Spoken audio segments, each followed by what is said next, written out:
సినీ ఇండస్ట్రీలో మరో విషాదం చోటు చేసుకుంది. ప్రముఖ దర్శకుడు సూర్యకిరణ్ సోమవారం ఉదయం మరణించారు. కొద్ది రోజులుగా అనారోగ్యంతో బాధపడుతున్న సూర్యకిరణ్ సోమవారం చెన్నైలో తుది శ్వాస విడిచారు. సూర్యకిరణ్ మరణ వార్తను ఆయన కుటుంబ సభ్యులు ధృవీకరించారు. బాలనటుడిగా కెరీర్ ప్రారంభించిన సూర్యకిరణ్ తర్వాత క్యారెక్టర్ ఆర్టిస్టుగా మారి కొన్ని సినిమాల్లో నటించారు.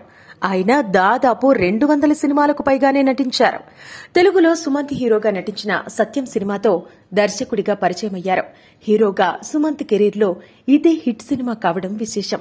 ఆ తర్వాత వీరి కాంబినేషన్లో ధనా 51 అనే సినిమా వచ్చినప్పటికీ అది అనుకున్నంత విజయం సాధించలేకపోయింది. బ్రహ్మాస్త్రం, రాజుభాయ్, చాప్టర్ 6 వంటి చిత్రాలకు సూర్యకిరణ్ దర్శకత్వం వహించారు. హీరోయిన్ కళ్యాణిని ప్రేమించి వివాహం చేసుకున్న సూర్యకిరణ్ అభిప్రాయ భేదాలు తలెత్తడంతో కొద్ది రోజులకే ఆమెకు విడాకులిచ్చారు. కళ్యాణితో విడిపోయిన తర్వాత సూర్యకిరణ్ జీవితం మరింత ఆటుపోటులకు లోనైంది. ఆర్థికంగా కూడా సూర్యకిరణ్ చాలానే ఇబ్బందులను ఫేస్ చేశారు. దీంతో బిగ్ బాస్ షోలో ఎంట్రీ ఇచ్చి అందరికీ షాక్ ఇచ్చారు.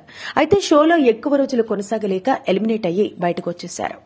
గత కొన్ని రోజుల నుంచి కామర్ల వ్యాధితో బాధపడుతున్న ఆయన ఆ వ్యాధి మరింత ముద్రవడంతో కన్నుమూసినట్టుగా తెలుస్తోంది. ఆయన మరణంతో సినీ ఇండస్ట్రీలో విషాద ఛాయలు అలుముకున్నాయి. ఆయన మృతిపై సినీ ప్రముఖులు సంతాపం తెలుపుతున్నారు.